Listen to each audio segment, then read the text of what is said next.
Hello दोस्तों, आप लोग कैसे हो। आई होप आप लोग अच्छे होंगे और अच्छी तरीके से पढ़ाई भी कर रहे होंगे। तो चलिए, कल हम लोगों ने 45 MCQs पढ़े थे यूनिट 2 के। आज हम लोग 46 से शुरू करेंगे और 90 तक पढ़ेंगे। ठीक है, यूनिट 2 है और उसके MCQs हम लोग पढ़ रहे हैं। आई होप आप लोगों ने पहला जो पार्ट है इसका वो देखा होगा और ये सेकेंड पार्ट होगा इसका। तो और अगर अभी तक आप लोगों ने मेरे जेंजी क्लासेस को सब्सक्राइब नहीं किया है तो प्लीज़ सब्सक्राइब कीजिए और बेल आइकन दबा दीजिए ताकि आने वाली ऑल नोटिफिकेशन आपको मिलती रहे टाइम पे। ठीक है, तो चलिए हम लोग अभी शुरू करते हैं 46 नंबर क्वेश्चन। क्वेश्चन है कि विश्व के साम्यवादी देशों का शिक्षा दर्शन क्या है। ऑप्शन है फलवाद, बी है यथार्थवाद, सी है आदर्शवाद और डी है मार्क्सवाद। तो इसका आंसर क्या हो जाएगा? आंसर हो जाएगा मार्क्सवाद। जो विश्व के साम्यवादी देशों के शिक्षा दर्शन है वो मार्क्सवादी हैं। जो उनका सोच है, जो विचार है, वो मार्क्सवादी विचारधारा है। ठीक है, मार्क्सवाद शिक्षा दर्शन में शिक्षा का उत्तरदायित्व किस पर है। जो मार्क्सवादी शिक्षा दर्शन है उसमें शिक्षा का उत्तरदायित्व किस पर है। ऑप्शन है ए राज्य पर, बी है समुदाय पर, सी है व्यक्ति पर या डी समाज पे है। तो जो मार्क्सवादी शिक्षा दर्शन है उसका उत्तरदायित्व राज्य पर है। राज्य ही शिक्षा के पूरे देख रेख, मतलब जो भी होता है वो सब करता है। ठीक है, तो राज्य इसका ऑप्शन जो ए है वो सही हो जाएगा। ठीक है, 48 नंबर क्वेश्चन है कि मार्क्सवादी शिक्षा दर्शन का आधार क्या है। तो मार्क्सवादी शिक्षा दर्शन का आधार जो है ऑप्शन ए है समाजशास्त्र, बी है दर्शन, सी है मनोविज्ञान और डी है राजनीति। तो देखो, अभी हम लोगों ने क्या पढ़ा कि मार्क्सवादी शिक्षा दर्शन में शिक्षा का उत्तरदायित्व राज्य का होता है। तो और इसमें क्या क्वेश्चन है कि मार्क्सवादी शिक्षा दर्शन का आधार क्या होगा, तो राजनीति ही होगा। ठीक है, तो इसका ऑप्शन क्या होगा? राजनीति, क्योंकि इसमें राज्य और राजनीति से रिलेटेड ही शिक्षा दर्शन का आधार है इसका, और उसका उत्तरदायित्व भी राज्य का है, तो इसमें राजनीति हो जाएगा। 49 क्वेश्चन नंबर है मार्क्सवादी शिक्षा पाठ्यक्रम में किन विषयों पर जोर दिया जाता है। ऑप्शन ए है कला, बी है भौतिक विज्ञान, सी है मानविकी विज्ञान और डी है दर्शन। तो इसका आंसर हो जाएगा भौतिक विज्ञान। ठीक है, भौतिक विज्ञान जो है कि यानी कि फिजिकल साइंस, ठीक है, इस पर ज्यादा ध्यान दिया जाता है, भौतिक विज्ञान पर। ठीक है, उसके बाद फिर मार्क्सवादी शिक्षा दर्शन में शिक्षा के लक्ष्य किस प्रकार के हैं। ए है मानववादी, बी है भौतिक, सी है आध्यात्मिक और डी है उपरोक्त सभी। तो इसका आंसर हो जाएगा भौतिक, क्योंकि हम लोग भौतिक विज्ञान पढ़ते हैं उसमें। तो इसमें लक्ष्य क्या होगा? हमारी भौतिक होगा, जो हम उसी को लक्ष्य मान करके चलेंगे। ठीक है, तो मार्क्सवादी शिक्षा दर्शन में शिक्षा के लक्ष्य भौतिकवादी हैं। ठीक है, और जोर भौतिक विज्ञान पर दिया जाता है। ठीक, निम्नलिखित अस्तित्ववादियों में से किसकी तुलना सुकरात ने की थी। जो निम्नलिखित अस्तित्ववादी हैं उनमें से सुकरात ने किसकी तुलना सुकरात ने की थी। ठीक है, निम्नलिखित अस्तित्ववादियों में से किसकी तुलना सुकरात से की जाती है, सुकरात से की जाती है। जो अस्तित्ववादी हैं ये किर्केगार्ड से, ऑप्शन ए है किर्केगार्ड से, बी है जियां पॉल सार्त्र से, सी है हाइडेगर से और डी है गैब्रियल मार्सेल से। यानी कि ये जो चार अस्तित्ववादी दार्शनिक हैं, ठीक है, जो ऑप्शन में चार अस्तित्ववादी दार्शनिक है, इनकी तुलना जो है कि सुकरात से इनमें से किससे की जाती है। मतलब इन चारों में से कौन एक है जिसकी तुलना सुकरात से की जाती है। तो इसका आंसर हो जाएगा किर्केगार्ड से। जो गार्ड हैं उनकी उससे जो है कि सुकरात से इनकी तुलना की जाती है। मतलब इन दोनों का सोच एक जैसा होगा, विचारधारा एक जैसी होगी, इसीलिए तुलना की जाती है। ठीक है, मतलब अस्तित्ववादी हैं दोनों, और इन दोनों का एक दूसरे मतलब कि इसकी तुलना सुकरात से की जाती है। ठीक है, अस्तित्ववाद निम्नलिखित में से किन दार्शनिकों के विचार में पाया जाता है? अस्तित्ववाद जो है, ये जो 4 दार्शनिक है, इनमें से किसके विचारधारा में पाया जाता है अस्तित्ववाद का विचार? जियां पॉल सार्त्र, ऑप्शन ए है, बी है मार्टिन हाइडेगर, सी है किरकेगार्ड, और डी है उपरोक्त सभी। तो इसका आंसर हो जाएगा उपरोक्त सभी।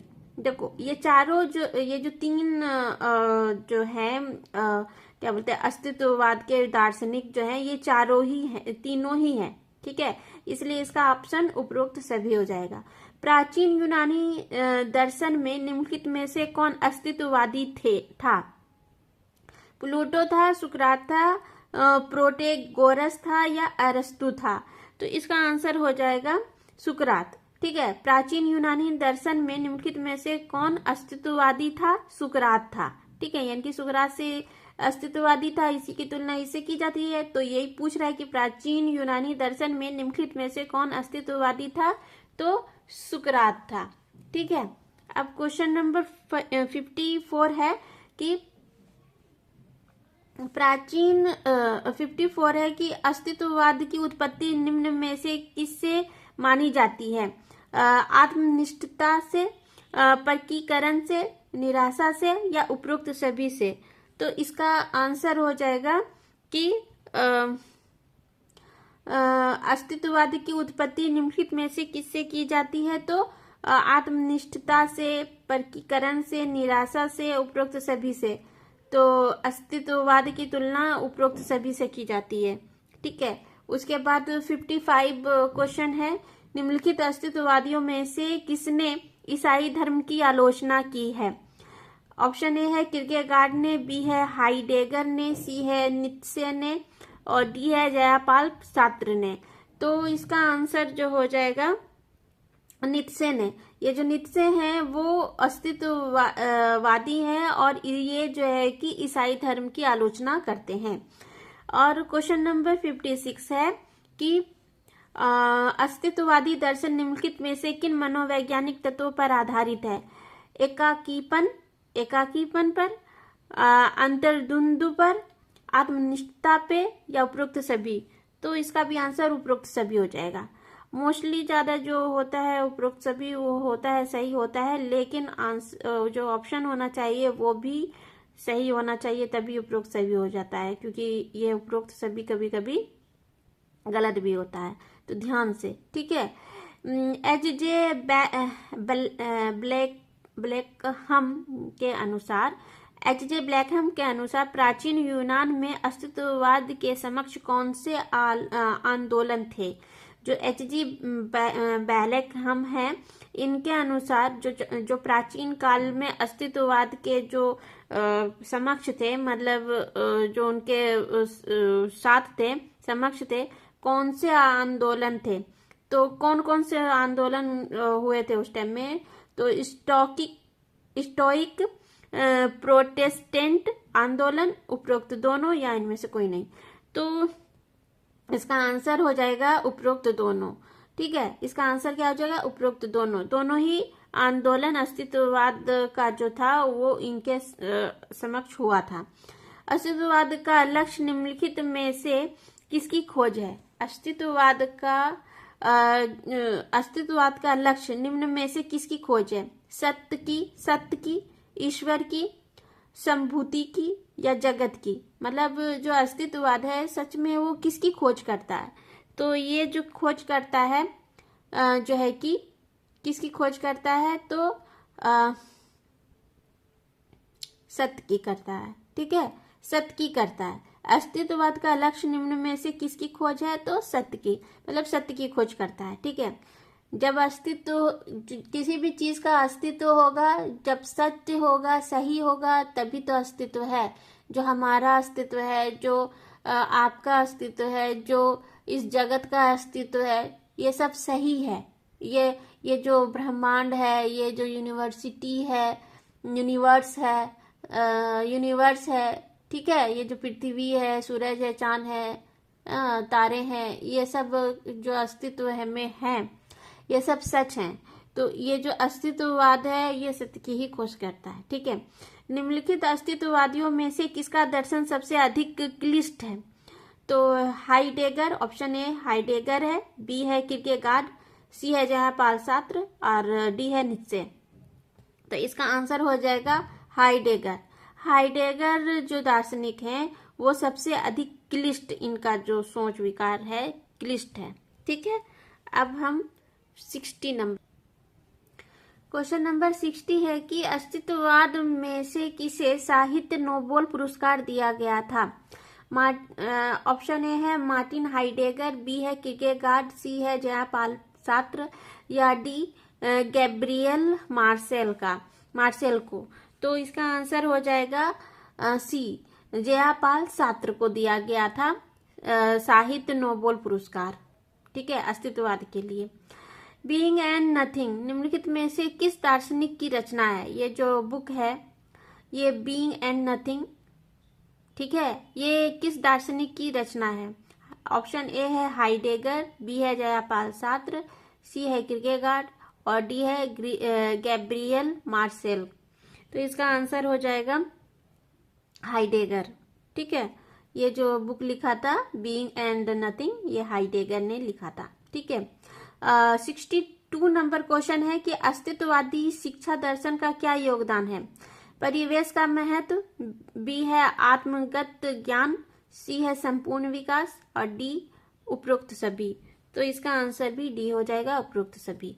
ठीक है, आई थिंक आप लोगों को समझ में आ रहा होगा।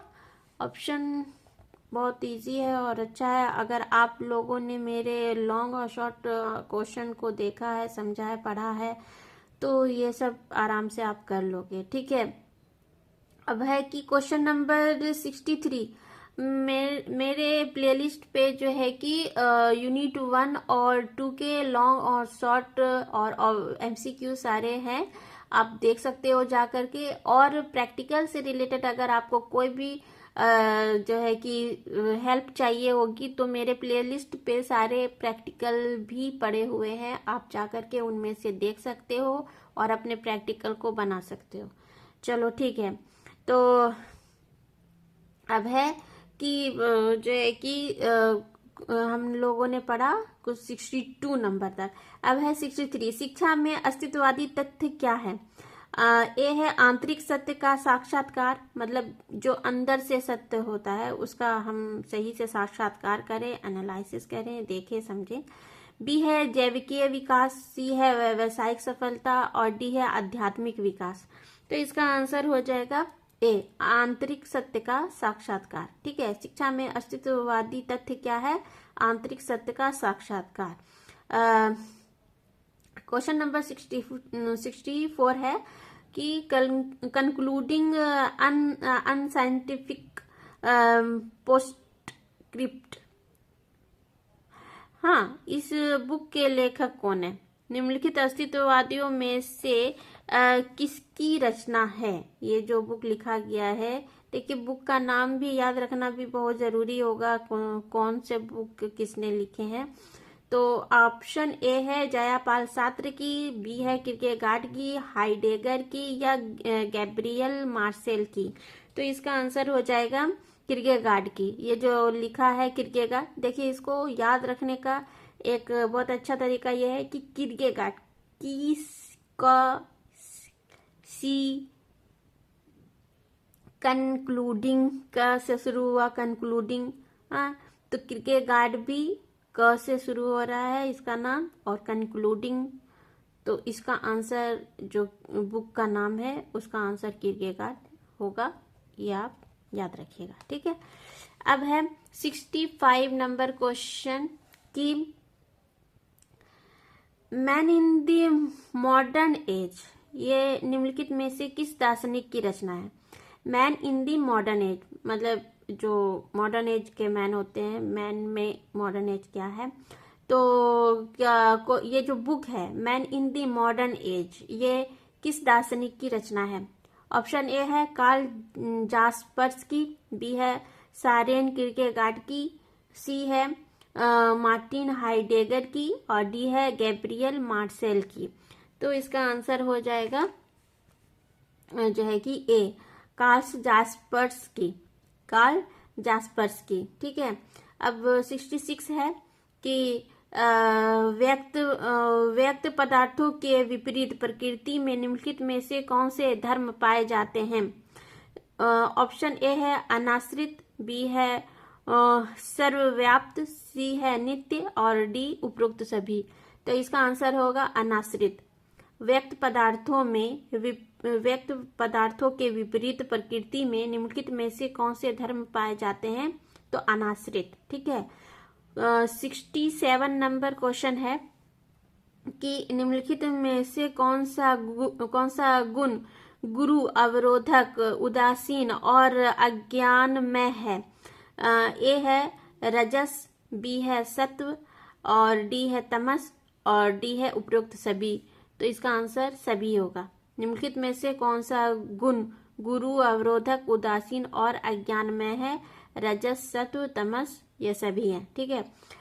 68 है कि सांख्य दर्शन के अनुसार प्रकृति से उत्पन्न वस्तुओं में निम्नलिखित में से कौन विशेषताएं मिलती हैं। ठीक है। पहला ए है ऑप्शन स्थूल, बी है सावयव और सी है व्यक्त और डी है उपरोक्त सभी। तो इसका आंसर हो जाएगा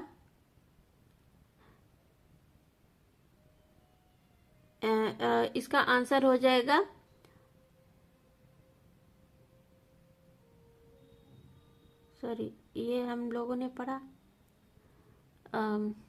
60 हम कहाँ पढ़ते हैं 67 निम्नलिखित में से कौन सा गुण गुरु, अवरोधक, उदासीन और अज्ञानमय है। रजस, सत्व, तमस और उपरोक्त सभी। तो इसका आंसर जो है कि सी हो जाएगा, नॉट डी। ठीक है, सी हो जाएगा, तमस होगा, तमस। और सांख्य दर्शन के अनुसार प्रकृति में उत्पन्न वस्तुओं में निम्नलिखित में से कौन विशेषताएं मिलती है। स्थूल, सावयव, व्यक्त या उपरोक्त सभी। तो इसका आंसर हो जाएगा डी, उपरोक्त सभी। 69 क्वेश्चन है कि सांख्य दर्शन में प्रकृति को निम्नलिखित में से कौन से नाम दिए गए हैं। सांख्य दर्शन में प्रकृति को निम्नलिखित में से कौन से नाम दिए गए हैं। तो अविद्या, माया, प्रधान या उपरोक्त सभी। तो इसका आंसर हो जाएगा उपरोक्त सभी। 70 नंबर क्वेश्चन है, 70 क्वेश्चन नंबर है कि सांख्य के अनुसार प्रकृति में निम्नलिखित में से कौन से गुण पाए जाते हैं। तो इसका ऑप्शन है तमस, ए तमस, बी रजस, सी सत्व और डी उपरोक्त सभी। तो इसका आंसर हो जाएगा उपरोक्त सभी। जगत के आदि कारण के रूप में प्रकृति के निम्नलिखित में से कौन से नाम हैं।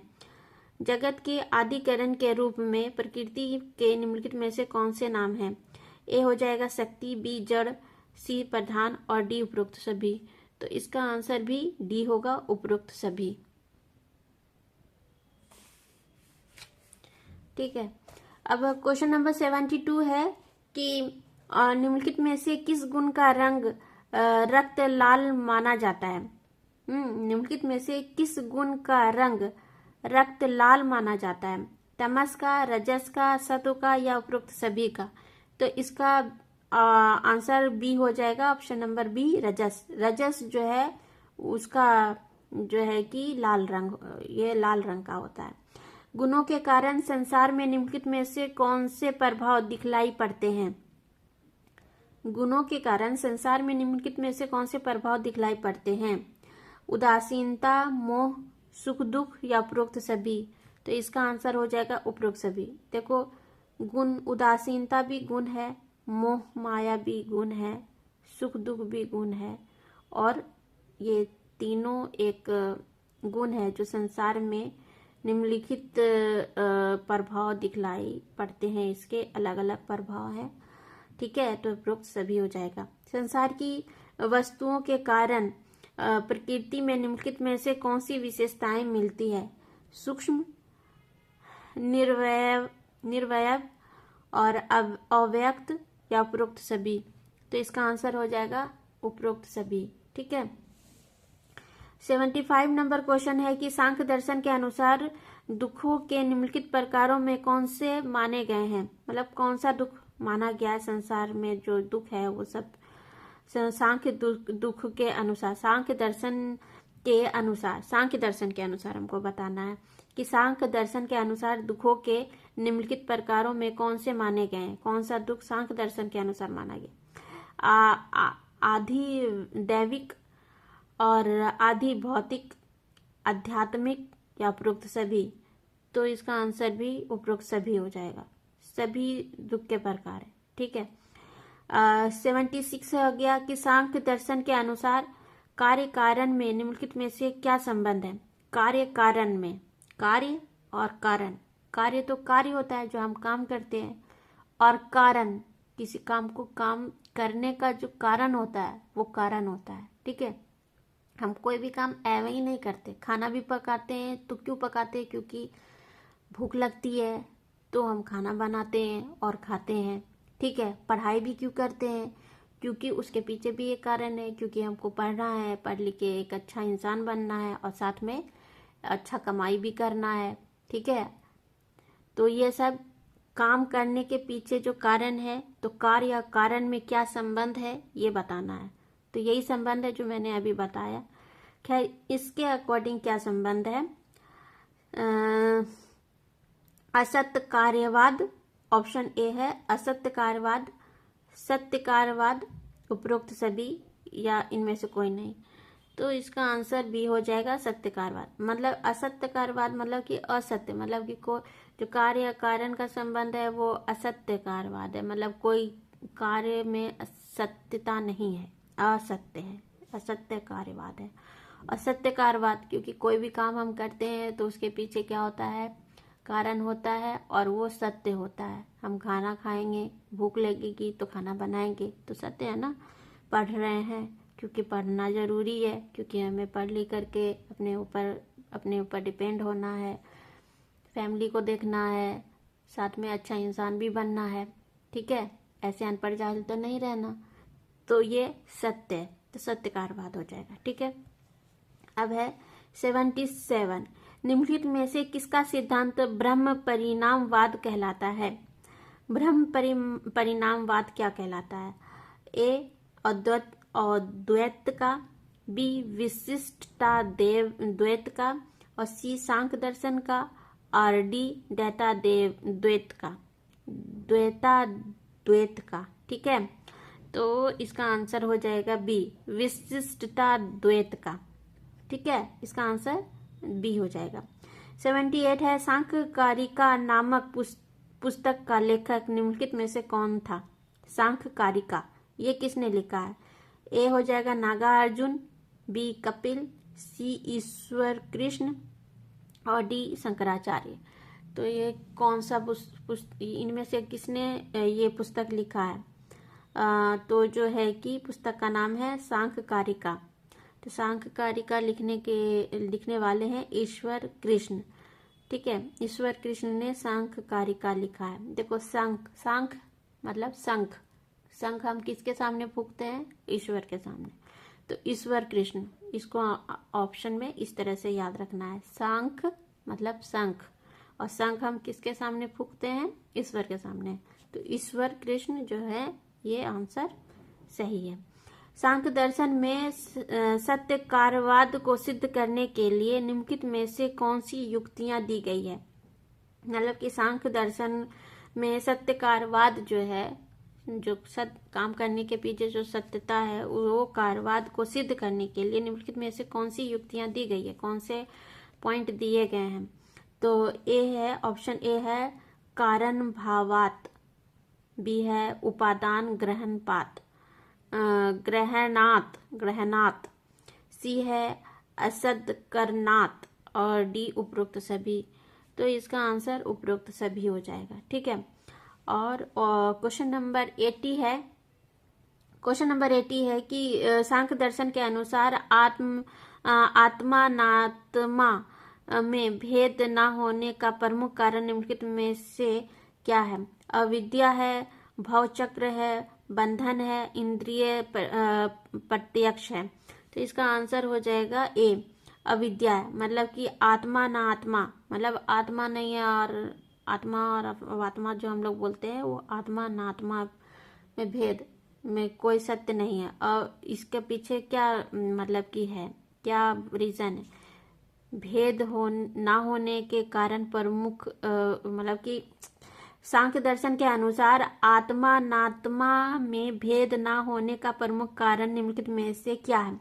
अविद्या है। ठीक है, अगर विद्या होता तो इसमें भेद नहीं करता, आत्मा आत्मा ऐसे कुछ नहीं होता, आत्मा है आत्मा नहीं भी है। ठीक है, तो अविद्या है।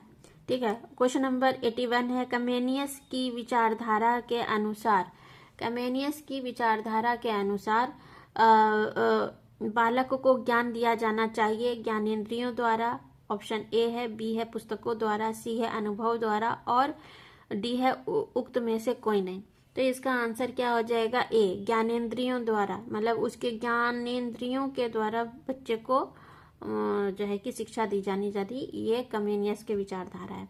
82 क्वेश्चन नंबर है कि कमेनियस के अनुसार ज्ञान निम्न प्रकार से प्राप्त किया जाता है। कमेनियस के अनुसार क्वेश्चन नंबर 82 है कि कमेनियस के अनुसार ज्ञान निम्न प्रकार से प्राप्त किया जाता है। ऑप्शन ए है ज्ञान इंद्रियों द्वारा, बी है तर्क द्वारा, सी है दैवी प्रकाशन द्वारा, उपरोक्त सभी। तो इसका आंसर हो जाएगा उपरोक्त सभी। ठीक है, 82 का आंसर उक्त सभी हो जाएगा। ठीक है, उसके बाद फिर हो जाएगा कि 83 नंबर क्वेश्चन है कि कमेनियस की आदर्शवादी विचारधारा निम्न धारणा पर निर्भर है। मतलब कि कमेनियस जो है उसकी विचारधारा किस आदर्शवादी की विचारधारा पर निर्भर है? सत्य, गुण तथा ईश्वर में विश्वास, बी है प्रकृति में विश्वास, सी है ब्रह्मांड में विश्वास, और डी है सौ में विश्वास। तो इसका आंसर हो जाएगा असत्य, गुण तथा ईश्वर में विश्वास। मतलब ऑप्शन नंबर ए जो है वो सही है कि जो कमेनियस की जो आदर्शवादी विचारधारा है वो सत्य, गुण तथा ईश्वर में भरोसा रखती है। समझ रहे हो आप लोग? तो ये सत्य, गुण तथा ईश्वर में विश्वास, यही कमेनियस की आदर्शवादी विचारधारा है। ठीक, क्वेश्चन नंबर 84 है कि सत्य, गुण तथा ईश्वर में विश्वास प्रत्येक प्राणी में विद्वान होते हैं, ये कथन है। ऑप्शन ए है रूसो का, बी है अरस्तू का, सी है प्लूटो का, और डी है कमेनियस का। तो ये अभी हम लोगों ने पढ़ा कि किसका है? कमेनियस का, अभी ना पढ़ा? ठीक है, तो कमेनियस इसका आंसर हो जाएगा। 85 है कि कमेनियस ने हेरबोन विश्वविद्यालय में पूरी की थी। क्या की थी? ऑप्शन ए है शिक्षा, बी है कार्य, सी है धार्मिकता, और डी है उक्त में से कोई नहीं। तो मतलब जो कमेनियस है हॉर्बोन विश्वविद्यालय में क्या मतलब क्या पूरा कर सकते हैं? शिक्षा ही, अपना पढ़ लिख करके शिक्षा पूरा किए थे। 86 नंबर क्वेश्चन है कि शिक्षा का प्रयोजन महान लक्ष्य को प्राप्त करने में सहायता देना है। शिक्षा का उद्देश्य किसने परिभाषित किया? ये जो शिक्षा का उद्देश्य है ये किसने परिभाषित किया है कि शिक्षा का प्रयोजन महान लक्ष्य को प्राप्त करने में सहायता देना है। मतलब हम लोग जो पढ़ रहे हैं ये एक हम लोग जो एक लक्ष्य है वो बहुत महान लक्ष्य है, उसको पूरा करने में जो है कि सहायता देता है। कौन? शिक्षा। तो ये जो मतलब कि ये जो परिभाषा दी गई है ये किसके द्वारा दी गई है? ऑप्शन ए है प्लूटो ने, बी है रूसो ने, सी है कमेनियस ने, और डी है पियाजे ने। तो इसका आंसर कमेनियस होगा, क्योंकि कमेनियस के अनुसार शिक्षा का प्रयोजन महान लक्ष्य को प्राप्त करने में सहायता देना है। ठीक है, 87 नंबर क्वेश्चन है कि शिक्षा को सामाजिक एवं व्यक्तिक शक्तियों को पुनर्जीवित करने की प्रक्रिया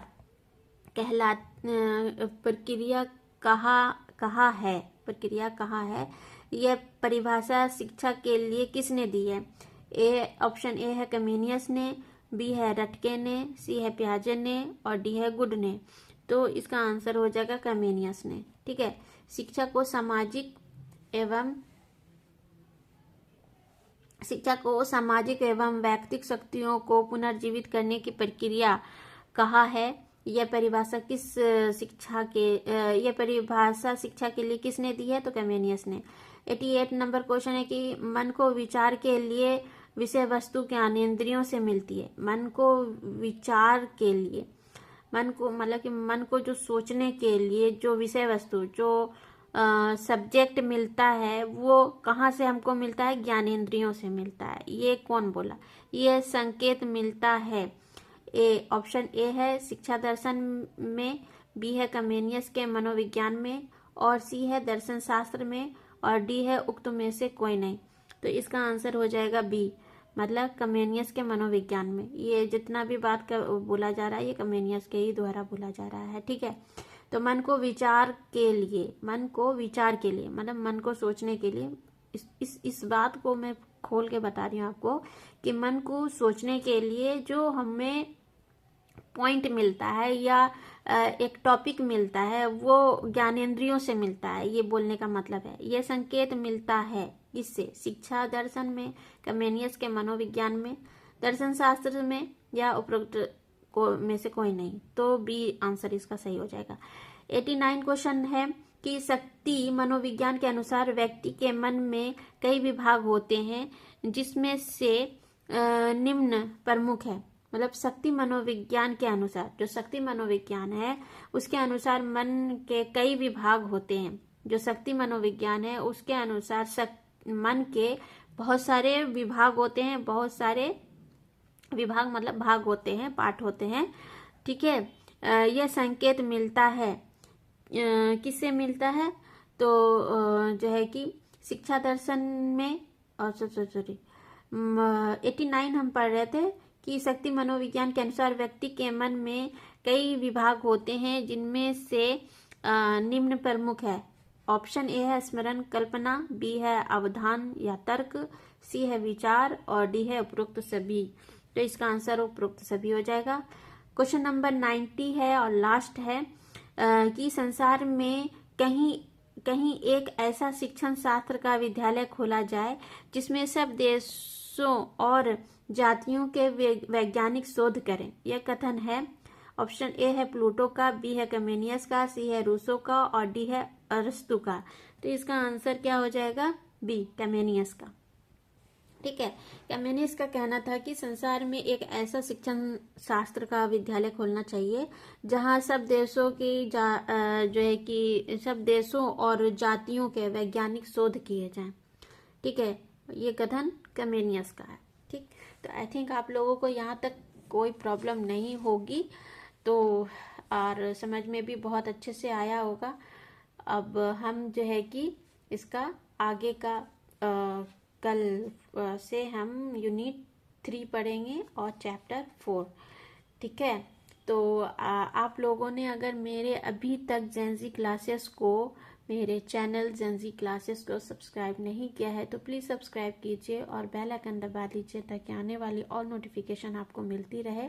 और अच्छी तरीके से पढ़ना है तो प्लीज़ जेंजी क्लासेस को सब्सक्राइब कर लो। ठीक है, तो चलो आज के लिए इतना ही। कल फिर से मुलाकात होगी प्यारी प्यारी बातें और अच्छे अच्छे क्वेश्चंस के साथ और आंसर्स के साथ। तो चलो आज के लिए इतना ही, कल फिर मिलते हैं। Take care, bye bye. अपना और अपने फैमिली का बहुत बहुत ख्याल रखिए और अच्छी तरीके से पढ़िए। ठीक है, और एक अपना बहुत अच्छा सा लक्ष्य निर्धारित कीजिए और उस लक्ष्य से कभी भी नहीं भटकिए, क्योंकि जो अभी आप लक्ष्य निर्धारित करोगे और उसको पाने की पूरी मेहनत करोगे तो आपको आपका लक्ष्य आपके बहुत नज़दीक महसूस होगा और जल्दी मिल जाएगा और आप टाइम पर सब कुछ कर लोगे। ठीक है, और भी ज़्यादा अचीवमेंट मिलेगा, बहुत अच्छा काम करोगे। ठीक है, अपने लिए भी, अपने फैमिली के लिए भी, अपने समाज के लिए भी, अपने देश के लिए भी। ठीक है, तो चलो आज के लिए इतना ही। आई होप आप लोगों को मेरी बातें अच्छी लगे, तो प्लीज़ सब्सक्राइब कर देना। Take care, bye bye.